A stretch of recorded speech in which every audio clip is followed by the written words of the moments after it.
اور آپ کو بھی اللہ نے بادشاہت عطا فرمائی تھی جس کا تذکرہ آپ سن چکے ہیں۔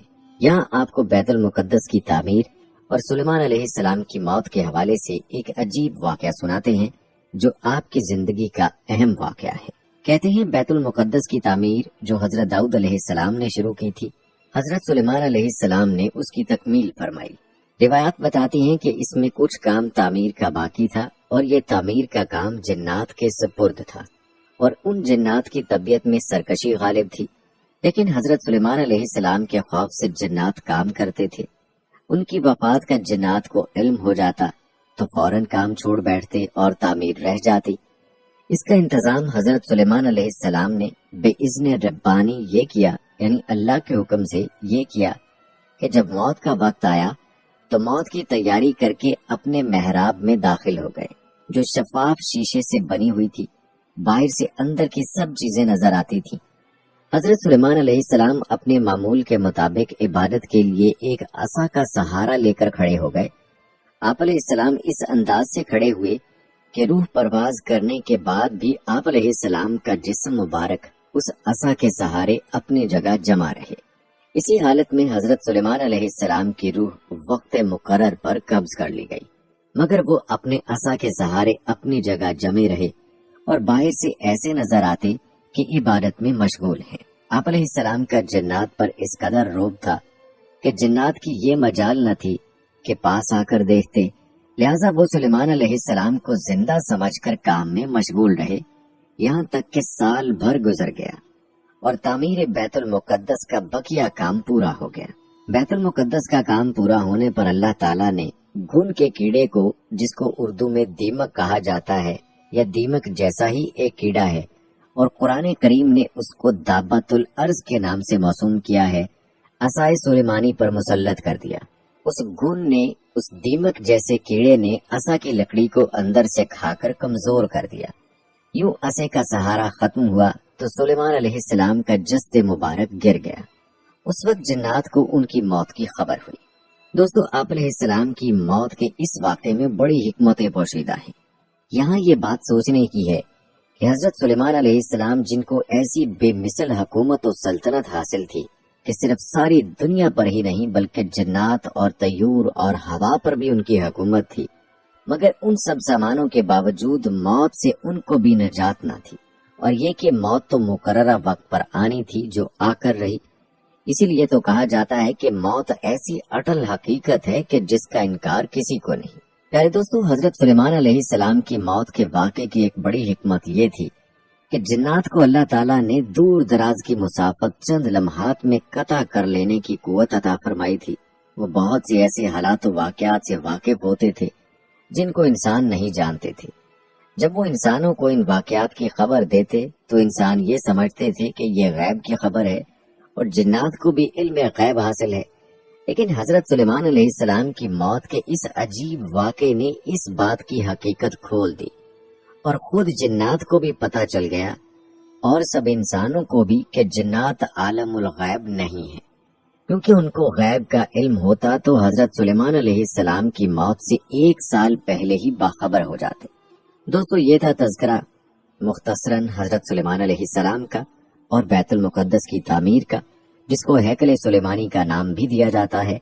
یہ واقعہ بتاتا ہے کہ بیت المقدس کی تعمیر حضرت سلیمان علیہ السلام کے دور میں مکمل ہوئی اور اس میں جنات نے کام کیا۔ پیارے دوستو، اب تذکرہ کرتے ہیں حضرت عیسیٰ علیہ السلام کا۔ یاد رہے کہ حضرت عیسیٰ علیہ السلام بنی اسرائیل میں مبعوث ہونے والے آخری نبی تھے۔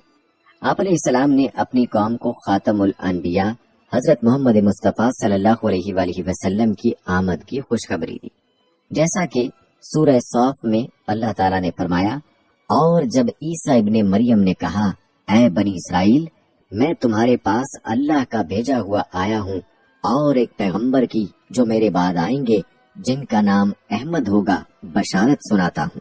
پیارے دوستو، یاد رہے کہ حضرت عیسیٰ علیہ السلام کے بعد تقریباً 600 سال تک کوئی نبی نہیں آیا۔ پھر اللہ تعالیٰ نے ہمارے آقا سرکار دو عالم صلی اللہ علیہ وآلہ وسلم کو سارے جہانوں کے لیے رحمت بنا کر مبعوث فرمایا اور ان پر آخری آسمانی کتاب قرآن مجید نازل فرمائی۔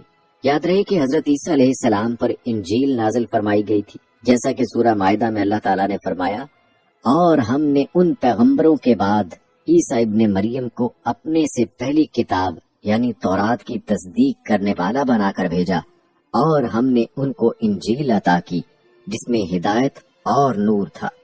ابن جریر رحمت اللہ علیہ نے تحریر کیا ہے کہ حضرت عیسیٰ علیہ السلام پر جب انجیل نازل ہوئی تو آپ علیہ السلام کی عمر مبارک 30 سال تھی، اور نبوت کے 3 سال بعد یعنی 33 برس کی عمر میں اللہ تعالیٰ نے آپ علیہ السلام کو آسمان پر اٹھا لیا۔ دوستو، آپ کو بتاتے چلیں کہ قرآن کریم کی 13 سورتوں میں مختلف ناموں سے حضرت عیسیٰ علیہ السلام کا تذکرہ موجود ہے۔ 26 مقامات پر عیسیٰ علیہ السلام، 23 مقامات پر ابن مریم، 11 جگہوں پر مسیح، اور 1 مقام پر آپ کو عبداللہ کہا گیا ہے۔ قرآن مجید کی 19ویں سورہ سورہ مریم حضرت عیسیٰ علیہ السلام کی والدہ محترمہ کے نام پر ہے، جس میں حضرت مریم بنت عمران اور حضرت عیسیٰ علیہ السلام کا قصہ تفصیل کے ساتھ موجود ہے۔ اس کے علاوہ قرآن مجید کی تیسری سورت سورہ آل عمران حضرت مریم علیہ السلام کے والد ماجد کے نام سے منسوب ہے، جس میں حضرت مریم علیہ السلام کی پیدائش کا واقعہ بیان کیا گیا ہے۔ قرآن مجید کی 5ویں سورت سورت المائدہ میں اس کھانے کا ذکر ہے جس کی فرمائش حضرت عیسیٰ علیہ السلام کے حواریوں نے کی تھی۔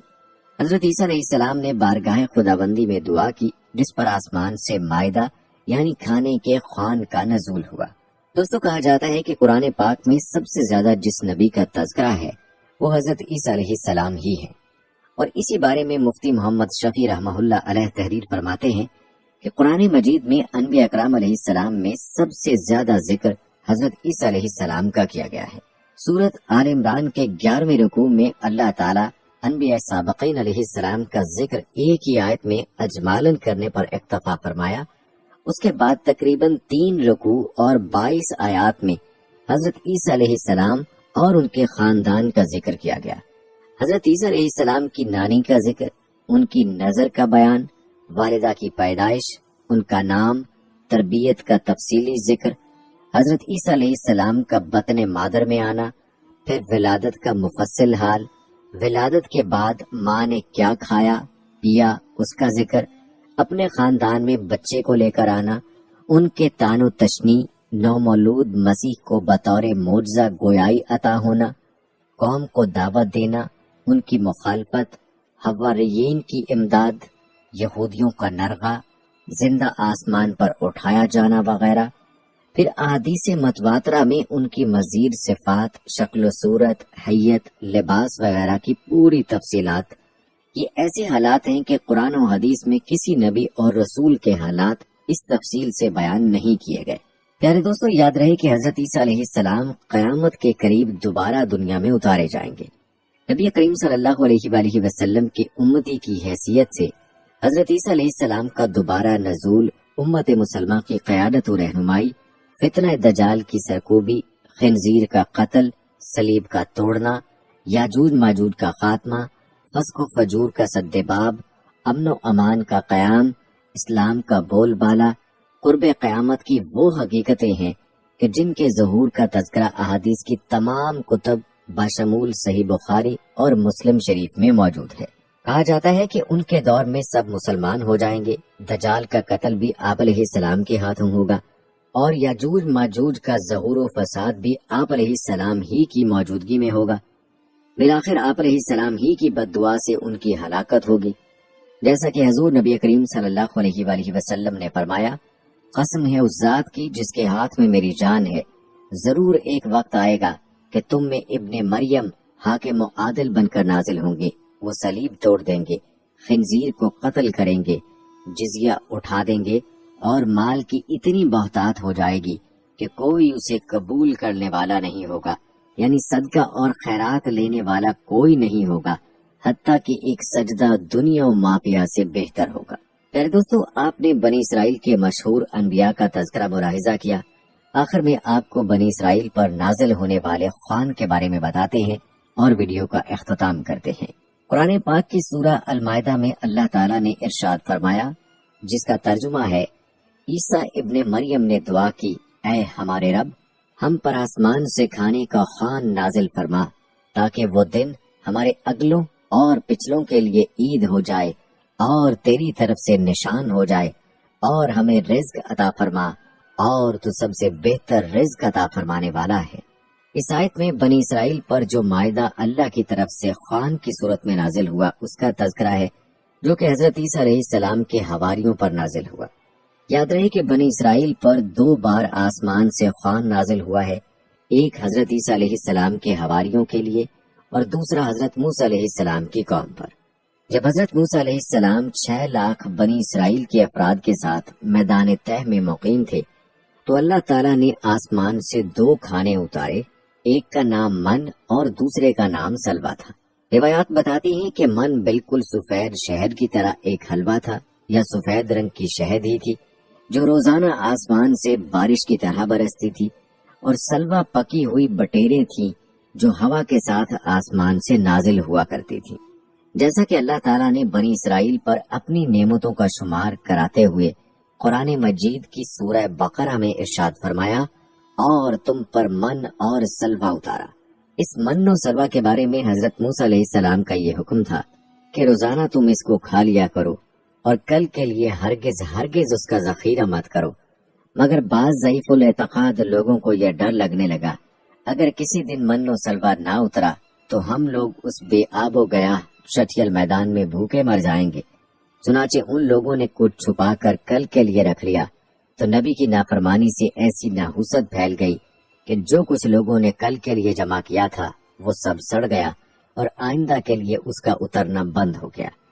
دوستوں، روایات میں آتا ہے کہ حضور اقدس صلی اللہ علیہ وآلہ وسلم نے ارشاد فرمایا کہ بنی اسرائیل نہ ہوتے تو نہ یہ کھانا کبھی خراب ہوتا، نہ گوشت سڑتا۔ کھانے کا خراب ہونا اور گوشت کا سڑنا اسی تاریخ سے شروع ہوا، ورنہ اس سے پہلے نہ کھانا بگڑتا تھا نہ گوشت سڑتا تھا۔ پیارے دوستوں، یہ تھی ہماری آج کی ویڈیو جس میں بنی اسرائیل کا اور بنی اسرائیل کے انبیاء کا تفصیلی تذکرہ آپ نے ملاحظہ کیا۔ جانے سے پہلے ویڈیو کو آپ شیئر ضرور کریں۔ پیارے دوستوں، ہم یہ امید کرتے ہیں کہ آپ کو ہماری آج کی یہ ویڈیو ضرور پسند آئی ہوگی۔ اگر آپ کو ہماری آج کی یہ ویڈیو پسند آئی ہے تو سب سے پہلے تو اس کو لائک کریں اور اپنی رائے کا اظہار کمنٹ سیکشن میں لازمی کریں۔ آخر میں آپ سے درخواست ہے کہ اگر آپ نے ابھی تک ہمارا چینل سبسکرائب نہیں کیا ہے تو ابھی سبسکرائب کر لیں، ساتھ میں بیل نوٹیفیکیشن کو بھی آن کر لیں تاکہ لیٹسٹ اپلوڈ ہونے والی ویڈیوز آپ تک بر وقت پہنچتی رہیں۔ مجھے اگلی ویڈیو تک اجازت دیں۔ فی امان اللہ۔